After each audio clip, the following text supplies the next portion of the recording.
যেই নবীকে ঘুমের ঘরে স্বপ্নে দেখলেও জাহান্নামের আগুন হারাম হয়ে যায়। আজকের মাহফিলের কষ্টের বিনিময় এই জিলহজ চাঁদে মানুষ মক্কা মদিনায় গিয়েছে, আমরা বাংলাদেশ থেকে আবদার করব আল্লাহ যেন আজকের মাহফিলের কষ্টের বিনিময় দয়ার নবীকে যেন একদিন ঘুমের ঘরে স্বপ্নে দেখায়। এই দাবি থেকে আপনারা একমত আছেন? তাহলে আমরা দুইটা দাবি আদায়ের লক্ষ্যে কিছু সময় এখানে কষ্ট করব, আর এই দাবি আদায়ের লক্ষ্যে আল্লাহকে খুশি করার জন্য যা কিছু করার দরকার আমরা করব। আপনারা সকলে রাজি আছেন তো? কিছু সময় দিবেন তো আপনারা? তাহলে আসুন এইভাবে যদি আমরা সময় দিয়ে মন মানসিকতা পরিষ্কার করে দাবি আদায়ের লক্ষ্যে আমরা বসতে পারি, মক্কা মদিনায় যে আল্লাহ ওই হাজীদের দাবি আদায় করেছে, আমাদের বাংলাদেশেও আমাদের দাবি মক্কা মদিনার মতো আদায় করতে পারবে, এই ক্ষমতা আমার আল্লাহর আছে। কিন্তু সেই লাইনে যাইতে তার বাস্তবটা আমরা ভালো বুঝি। কিভাবে আমরা পাইতে পারি? বাস্তবতায় যাই। মক্কা মদিনায় আল্লাহ যে বাজেট হাজীদেরকে দিয়েছেন, আপনারা এই সমান বাজেট পাইতে পারবেন, কিন্তু সেই লাইনটাই আসতে হবে। লাইনটা কি? আসুন বাস্তবতায় যাই, বাস্তবটা আমরা ভালো বুঝি। ইরাকের জমিনে একজন মুসলমান গরিব জুতা সেলাই করে, আলেম ওলামারা জানেন, জুতা সেলাই করে সারাদিন যা পয়সা রোজগার হতো তার থেকে কিছু পয়সা ভাগ করে রাখতো। উদ্দেশ্য হলো এই পয়সাটা রাখতেছি মক্কা আর মদিনায় যাওয়ার। আপনারা এখানে অনেক কিসিমের লোকজন আছেন মুসলমানদের মধ্যে, কেউ কি দাঁড়াইয়া বলতে পারবেন যে হুজুর আমার রোজগার থেকে আমিও প্রত্যেকদিন 10 টাকা করে মক্কা মদিনায় যাওয়ার জন্য আলাদা করতেছি? খালি নিজেই কি করবেন, সংসার কি করবেন, এই তালে লাইগা রইছেন। মক্কা মদিনায় যাওয়ার জন্য তো কেউ কিছু করেন না। আল্লাহকে খুশি করার জন্য 10টা টাকা আমি আলাদা করে রেখে দিলাম, সংসারের কাজে এটা ব্যয় করব না, এটা আমার আল্লাহ খুশির জন্য। ইব্রাহিম আলাইহিস সালাতু ওয়াস সালামের জীবনী খুললে পাওয়া যায় ইব্রাহিম আলাইহিস সালাম আল্লাহকে খুব ভালোবাসতেন। আল্লাহ ইব্রাহিমের ভালোবাসায় খুব খুশি হতেন। আল্লাহ পাক বলতেছেন ইব্রাহিম তো আমাকে খুশি করে ফেলেছে, ইব্রাহিমের কার্যকলাপে আমি আল্লাহ খুশি হয়েছি, আমি ইব্রাহিমকে ভালোবাসি।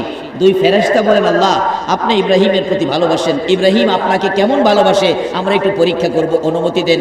আল্লাহ বলেন যাও তোমাদেরকে অনুমতি দিলাম। দুইজন ফেরেশতা ভিক্ষুকের বেশ ধরে জমিনে আইসা ইব্রাহিম আলাইহিস সালাতু ওয়াস সালামের বাড়ির দরজায় দাঁড়ায়া ভিক্ষুক বেশে ডাকতেছে, গফুরুর রহিম নাম তোমার আল্লাহ হো আল্লাহ হো। ইব্রাহিম আলাইহিস সালাম গলা কাটা মুরগির মতো ছটফট করতেছে, কে তোমরা? আমার বন্ধুর নামের গান কইতেছো? আমার বন্ধুর নামের গান শুনলে আমি সহ্য করতে পারি না। বাবা তোমরা কে? ওই ফেরেশতারা ভিক্ষুক বেশে বলতেছে আমরা ভিক্ষুক, আমার বন্ধুর নামের গানটা তোমরা আমারে শোনাও। তোমার এখানে বারে বারে শোনাইলে আমাদের তো ভাই লোক কি হাঁটলেই ভিক্ষা পাবো, আসলে তো ভিক্ষা করবে না, পরীক্ষা করতে হয়েছে। আমরা এখানে শোনাইলে তো হবে না, আমাদের কি দিবেন? ইব্রাহিম আলাইহিস সালাম বলেন আমার প্রভুর গান যদি তোমরা আমারে আবার শোনাও, আমি ইব্রাহিম আলাইহিস সালাম কথা দিলাম আমার যত সম্পত্তি আছে অর্ধেক সম্পত্তি আমি তোমরা দিয়ে দেব। আল্লাহর প্রেমের গান শোনাইলে অর্ধেক সম্পত্তি দিয়া দেয় ভিক্ষুকের। আর আমরা 2টা টাকা দিতে কত ধমক মারি ভিক্ষুকরে, একবারের জায়গায় 2বার চাইলেই বিরক্ত হই, রোজগার করে রাখছি তোরার লাগা, সব দেয় প্রভুর ভালোবাসা। ভিক্ষুকেরা আবারও ডাক দিলেন গফুরুর রহিম নাম তোমার আল্লাহ হো আল্লাহ হো আল্লাহ। ইব্রাহিম আলাইহিস সালাম আবারও গলা কাটা মুরগির মতো ছটফট করতেছে, ও ভিক্ষুকেরা থামাও, আমি সহ্য করতে পারি না, লাও আমার অর্ধেক সম্পত্তি তোমাদেরকে দিয়ে দিলাম, সম্পত্তি নিয়ে জায়গা। এবার ডাকে ইব্রাহিম নবী, ও নিষ্ঠুর ভিক্ষুকেরা যাইস না, আবার শোনাও। আবার শোনাইলে কি দিবেন? আমার বাকি অর্ধেক সম্পত্তি তোমাদেরকে দিয়ে দেবেন, পুরা সম্পত্তি দিয়ে দিব। এবার শোনাইলেন, সম্পত্তি দিয়ে দিলেন, ভিক্ষুকেরা জায়গায়। ইব্রাহিম আলাইহিস সালাম পিছন থেকে ডাকে, ও নিষ্ঠুর ভিক্ষুকেরা যাইস না, আমার প্রভুর নামের গান আবার শোনাও, আমার কলিজা সিরা যাইতেছে, মন বাঁধতেছে না। ভিক্ষুকেরা ডাকে ইব্রাহিম আবার শোনাইলে আমাদেরকে কি দিবা? ইব্রাহিম আলাইহিস সালাম বললেন আমার তো কিছুই নাই, তোমাদেরকে কি দিব? শোনো, আবার যদি আমার বন্ধুর নামের গান শোনাও, আমি ইব্রাহিম তোমাদের বাড়িতে আজীবন আমি গোলামি খাটবো। তবু আমার বন্ধুর নামের গান শোন। বলুন সেই বন্ধুটাকে? আরো জোরে বলুন। সেই বন্ধুকে খুশি করার জন্য ইব্রাহিম আলাইহিস সালাম সম্পত্তি দিতে রাজি, এমনকি ছেলের গলায় ছুরি পর্যন্ত দিয়েছে, একটাই কারণ, বন্ধুকে খুশি করব। আর আমাদের ভাগ্য কত, ইব্রাহিম নবী আল্লাহকে খুশি করতে এত কিছু করেছেন, আর আমার আল্লাহ বলেছেন আমার আখিরি নবীকে খুশি করার জন্য আমি আল্লাহ সব কিছু করতে পারি। আমরা সেই নবীর উম্মত, আল্লাহকে খুশি করা আমাদের জন্য একেবারে সহজ। কিভাবে বাবারা লক্ষ্য করে শুনুন, ঠান্ডা বেশি, বেশি সময় আমি আপনাদেরকে কষ্ট দিব না, আমিও আজকে শারীরিকভাবে অসুস্থ। যাই হোক, বলতেছিলাম কিছু পয়সা জুতা সেলাই করে, এর চেয়ে নিচে তো কাজ নাই। ইরাকের ঘটনা বলছি, জুতা সেলাই করে যে টাকাগুলো সারাদিনে রোজগার হলো, বিকালবেলা বাড়িতে যাওয়ার পথে কিছু টাকা তার থেকে আলাদা করে একটাই উদ্দেশ্য, মক্কার মদিনায় যাবে। মক্কা মদিনায় যায় আল্লাহ রাসূলকে খুশি করব, এই উদ্দেশ্যে টাকা জমা করতে করতে বেশ কিছু টাকা হয়েছে, মক্কা মদিনা যাওয়ার মতো টাকা তার হয়ে গেছে। এবছর যারা হজে যাবে তাদের সাথে ওই আব্দুল্লাহ নামের ব্যক্তিটা পরামর্শ করতেছেন, আপনারা এবার হজে যাবেন, আমাকে একটু হজে নেবেন। ওই লোকেরা বলে তুমি তো গরিব মানুষ, কিভাবে যাইবা? তো আমি কিছু টাকা রোজগার করেছি, রোজগারের টাকা থেকে জমা করেছি, উদ্দেশ্য হলো আমি মক্কা মদিনায় যাব, যে টাকাগুলো হয়েছে আশা করি আমি যাইতে পারবো, আপনাদের সাথে আমারে নেবেন? ঠিক আছে, চলো। ফাইসালা হলো, হজ করতে যাবে। ওই দিন বিকালবেলা আব্দুল্লাহ নামের ব্যক্তিটা বাড়িতে যাইতেছে, দেখে রাস্তার কিনারে একটা মরা দুম্বা, মরা দুম্বাটার কাছে একটা বুর্গা পরিহিত একটা মহিলাটা মরা দুম্বার গোশত কাইটা ব্যাগের ভিতরে ভরতেছে। আব্দুল্লাহ ভাবতেছে মহিলাটা কি গোশত নিয়ে বিক্রি টিক্রি করে কিনা, আমি একটু দেখবো, খেয়াল রাখবো। তাকায় রয়েছে, দূর থেকে দেখে দুম্বার গোশত ব্যাগে করে রওনা হয়েছে। মহিলাটা যায় না, পিছে পিছে যাইতেছে, একটা বাড়ির ভিতরে ঢুকছে। ওই বাড়ির গেটে দাঁড়ায় রয়েছে আব্দুল্লাহ নামের যুবক। কিছুক্ষণ পর ছোট্ট একটা বাচ্চা মেয়ে বাহির হলে আব্দুল্লাহ জিজ্ঞেস করে, মা এই বাড়ি কি তোমাদের? হ্যাঁ। কিছুক্ষণ আগে একটা মহিলা গোশত নিয়ে বাড়িতে ঢুকলো, মহিলাটা তোমার কি হয়? ছোট্ট মেয়েটা বলছে, বাবা মহিলাটা আমার আম্মু। গোশত কি করতেছে তোমার আম্মু? গোশত রান্না করতেছে। বলো কি, এই গোশত রান্না করতেছে? কেন বাবা, গোশত তো রান্না করবেই, তো মরা দুম্বার গোশত গুলি রান্না করতেছে। ওই বাচ্চা মেয়েটা দুইটা চোখের পানি, বাবা গো মরা দুম্বার গোশত হইলেও আমরা খাইতে পারবো, আপনারা খাইতে পারবেন। আমরা আওলাদে রাসূল, রাসূলের বংশের লোক, আমরা কারো কাছে হাত পাততে পারি না, ভিক্ষা করে খাইতে পারি না, কারো কাছ থেকে চায়া আমরা কোনো জিনিস আনতে পারি না, সেটা আমাদের জন্য জায়েজ নাই। আজকে 3-4 দিন পার হয়ে গেছে, আমাদের চুলায় আগুন জ্বলে না, না খায়া থাকতে থাকতে আমাদের কষ্ট দেখে আমার মা মরা দুম্বার গোশত এনে রান্না করতেছে আমাদেরকে খাওয়ানোর জন্য। বাবা গো, এ ব্যাপারে আপনি চিন্তা করেন না, আমরা খাইতে পারবো, আপনারা খাইতে পারবেন। ওই আব্দুল্লাহ নামের ব্যক্তিটা বাড়িতে গিয়ে চিন্তা করে, আওলাদে রাসূল না খাইয়া থাকবে, আর আমি মক্কার মদিনায় হজ করতে যাব না, আমি হজ করব না। সবগুলো টাকা, কষ্টের রোজগারের টাকা সবগুলো নিয়ে রাত্রে নিরিবিলি হাদিয়া স্বরূপ আওলাদে রাসূলের বাড়িতে। পরের দিন সকালে হাজী সাহেবরা রওনা হবেন, হজ করতে যাবেন। সবাই আসছে, আব্দুল্লাহ চলো না, আমার টাকা খরচ হয়ে গেছে, আমি এবার যাব না, আমি পরবর্তীতে যাব যদি আল্লাহ আবার তৌফিক দেয়। সকল হাজিরা হজ করতে গেছে। ইতিহাস লেখে ওই বছর সারা পৃথিবীর থেকে 5 লক্ষ হাজি মক্কা মদিনায় হজ করতে আসছিল, কিন্তু ইরাকের লোকগুলো হজ করতে গেছে, আব্দুল্লাহ তো যায় নাই। কিন্তু খানায়ে কাবা তওয়াফ করতে গেলে তারা দেখে সকলের আগে আগে আব্দুল্লাহ ঘুরতেছে। কি ব্যাপার, এত কইলো আসবে না, কিন্তু আমাদের আগে তওয়াফ শেষে তালাশ করে নাই। নামাজের সময় হলো, নামাজে দাঁড়াইছে, নামাজের আগের কাতারে দেখে আব্দুল্লাহ দাঁড়াইয়া রইছে, নামাজ শেষ করে ধরবে নাই। মদিনায় গেছে, জামাতের আগের কাতারে আব্দুল্লাহ, সালাম ফিরাইয়া দেখে নাই। এই ব্যাপারে তারা টেনশন করতেছে, ঘটনাটা কি হলো। হজ শেষ করে ইরাকে ফিরে সবাই গেল আব্দুল্লাহর বাড়িতে। তুমি না বলেছো হজ করতে যাবে না, তোমারে তো আমরা সবাই দেখলাম, ঘটনাটা কি? আব্দুল্লাহ বলেন, আমি তো হজ করতে যাই নাই। না তুমি গিয়েছো, মিথ্যা কথা বলতেছো। না না আমি যাই নাই, তোমরা ভুল বলতেছো। না আমরা সকল হাজি ভুল বলতেছি, এটা সম্ভব নয়। না আমি যাই নাই। এই টেনশন নিয়ে ফিরে গেলেন হাজিরা। রাত্রে ঘুমিয়ে আছে ঘুমের ঘরে।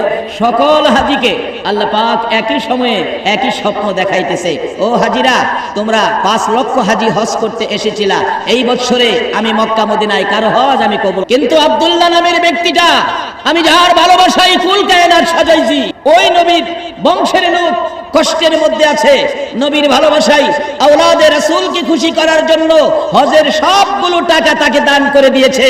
তার এই ব্যবহারে আমি আল্লাহ খুশি হয়ে মক্কা মদিনার হজ আমি তার বাড়িতে পাঠিয়ে দিয়েছি। ওই তার হজ বাড়িতে থেকেই কবুল হয়েছে।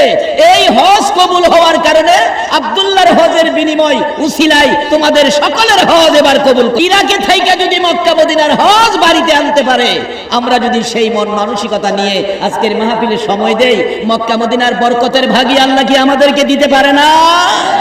বাবারে সেই বাসনের দরকার, বাসনের মধ্যে ভেজাল। বাবারা আসুন আজকের মাহফিল থেকে আমরা দুই দাবি আদায় করব অবশ্যই। আল্লাহ পাক বান্দার দাবি আদায় করার জন্য, দেওয়ার জন্য, বান্দার দাবি দেওয়া পুরা করার জন্যই বসে আছেন, অপেক্ষায় আছেন। আসুন কিভাবে আদায় করব, কোরআন হাদিস মাফিক আমরা সেই সিস্টেমে যাই। মহব্বতে আর একটু দুরূদ শরীফ পড়ুন, আমি সরাসরি আলোচনায় ঢুকে যাব। আল্লাহুম্মা সাল্লি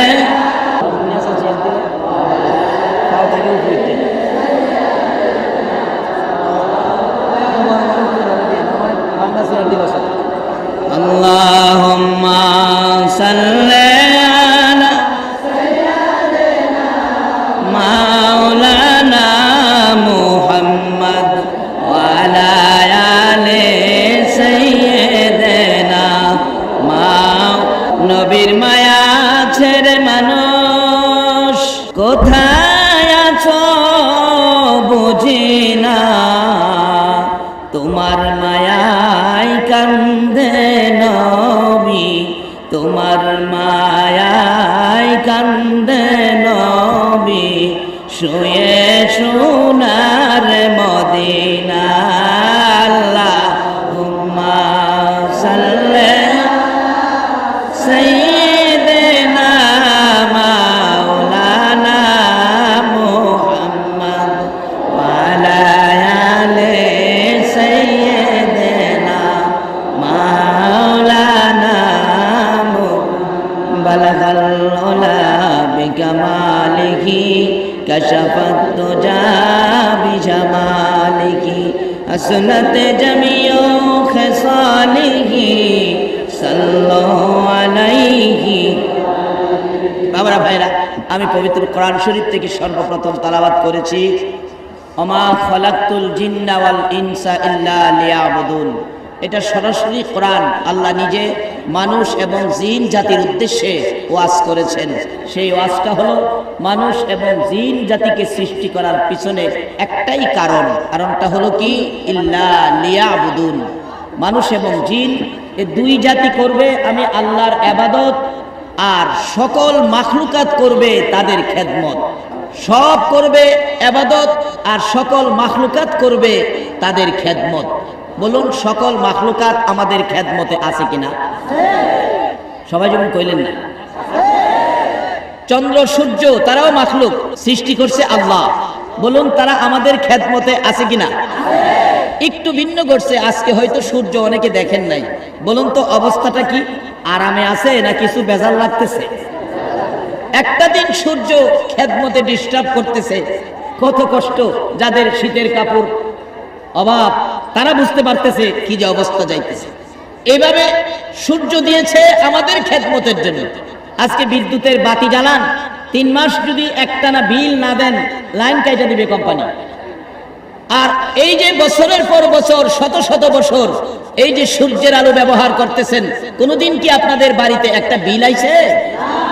আল্লাহু আকবার বলুন। আমার আল্লাহ বলছে শুধু একটা দেখতেছো কেন? আমি সূর্য দিলাম, চন্দ্র দিলাম তোমাদের খাবারের জন্য, ফুল ফলে সমস্ত পৃথিবী সাজাইলাম, নদী নালা খাল বিল মাছ দিয়ে তোমাদের জন্য ভরপুর করে দিলাম, জমিন দিলাম তোমরা ফসল করে খাবে, বৃষ্টি দিব আকাশ থেকে রহমত পাবে, সব কিছু আমি দিলাম। কিন্তু একটা জিনিস আমি চাইলাম, সেই জিনিসটা হলো ইল্লা লিয়াবুদুন, তোমরা আমার ইবাদত। আজকে বাস্তবে আসুন, আল্লাহ যে জিনিসটা আমাদের কাছে চাইছে এটা আমাদের দেওয়া দরকার কিনা বাস্তবতে আসুন। আমাকে দাওয়াত দিবেন ওয়াজ করার জন্য, শারীরিক অবস্থা ভালো না, তারপরেও কিন্তু আমি ওয়াজ করতেছি। আর যদি ওয়াজ না করে খায়া একবারে কম্বল গায়ে দিয়ে ঘুমায় থাকি, আর আপনারা হাজার হাজার মানুষ এখানে বসে থাকেন, এবার কমিটির লোক এসে বলছে, হুজুরে আনছিলাম দাওয়াত দিয়ে ওয়াজ করবার লাগিয়া, হুজুর তো ঘুমাই রয়েছে, ওয়াজ করতো না, আপনারা কি আমারে ভাড়া কইবেন? মৌলবী ফেটটা মৌলবী আনছ, খায়া ঘুমাইছে, আমরা হেন বই রয়েছি ওয়াজ করবার লাগিয়া, ওয়াজ করতো না, তো আমরা কি লেগাইছি? সকলেই দেখবেন ভিনভিনি করে আমারে খারাপ কইতে কইতে যাইবেন। আপনাদের কাজে আমারে ডাকলে আমি যদি অসুবিধায় পড়ে না আসি, এরপরও আপনারা ফেনফিনি করবেন যে আল্লাহ আপনাদেরকে সব কিছু দিয়া একটা জিনিস চাইছে, এটা যদি আপনারা আল্লাহরে না দেন, আল্লাহ কি খুশি হবে না বেজার হবে? এই সমস্ত বিপদ কেন আসবে? একটাই কারণ, যেই কারণে আল্লাহ আমাদেরকে দুনিয়াতে পাঠিয়েছে আমরা সেই কাজগুলি করি না। ইবাদতের জন্য পাঠিয়েছে, আমরা ইবাদত করি না। আর যদি আমরা সেই আল্লাহর গোলামিতে যাইতে পারি, আল্লাহ বিপদ থেকে আমাদেরকে হেফাজত করতে পারবে কিনা বলুন? তার বাস্তবতায় আমরা যাই, বাস্তবটা ভালো বুঝি। বাস্তব কাহিনীটা কইতে গেলে তো মহিলাদের ভাগ্য ভালোই যাবে, কি কইতাম না, এটা বাদ দিলে আমাদের সাপোর্ট থাকলে কইতারি। এটা নূহ নবীর ঘটনা। নূহ আলাইহিস সালাম 950 বছর পর্যন্ত এইভাবে ওয়াজ নসিহত করতে না, এর একটার মধ্যে আলোচনা করতে গেলে এক রাতে। নবী 950 বছর ওয়াজ করছে, মানুষের বুঝাইতো, মাত্র মুষ্টিময় কয়েকজন কালিমা পড়ছে, বাকিরা নূহ নবীরে আরো মারতো আইয়ে। আমরা তো মাশাআল্লাহ ওয়াজ শুনতেছেন, মৌলবীরে খাওয়াইতেছেন, হাদিয়া দিতেছেন, ঠিক এভাবে মসজিদ মাদ্রাসার জন্য সাহায্য সহযোগিতা করতেছেন, গরিব মিসকিনকে সাহায্য সহযোগিতা করতেছেন, এগুলিতে আল্লাহ খুব খুশি হয়, খুব খুশি। 950 বছর নূহ নবীরে কেউ খাওয়াও না, হাদিয়াও দেয় না, আরো মারতো আইয়ে। নূহ নবী একদিন হাত বাড়াইছে, আল্লাহ এই জাতি ধ্বংস করে দাও। তারা কথা শুনে না, 950 বছর কষ্ট করছে। নবীদের দাবি তো আল্লাহ পুরা করে, নবীদের দোয়া কি আল্লাহ পাক আল্লাহ ধ্বংস করে দাও। আল্লাহ কইল দোয়া কই বলেছি, ধ্বংস যে করুন এই জাতির মধ্যে তো তুমিও একজন, ধ্বংস যে করুন তুমি থাকবা কই?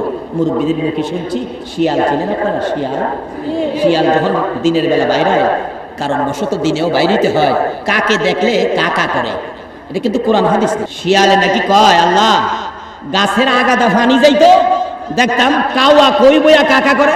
আচ্ছা হ্যাঁ, যে মাটির থেকে কইলো গাছের আগাদা ফানি যাইতো, আচ্ছা হ্যাঁ উপায় কি হইব? নিজের খবর মাইপার কথা কইছেন। নূহ নবীও এইভাবেই কই লাইছে, আল্লাহ এই জাতি ধ্বংস করে দাও। আল্লাহ কইতে নূহ ধ্বংস করলাম, কবুল করলাম, ধ্বংস করবো, তুই থাকবি কই? আল্লাহ আমি তো আসলে কই লাইছি, আমারে আপনি বাঁচাইবেন। কে বাঁচাইব? এই আল্লাহ কি আছে এখনো? ও আখিরি নবীর উম্মত, তোমারে যে কত ভালোবাসে, তুমি আখিরি নবীর উম্মত হিসাবে।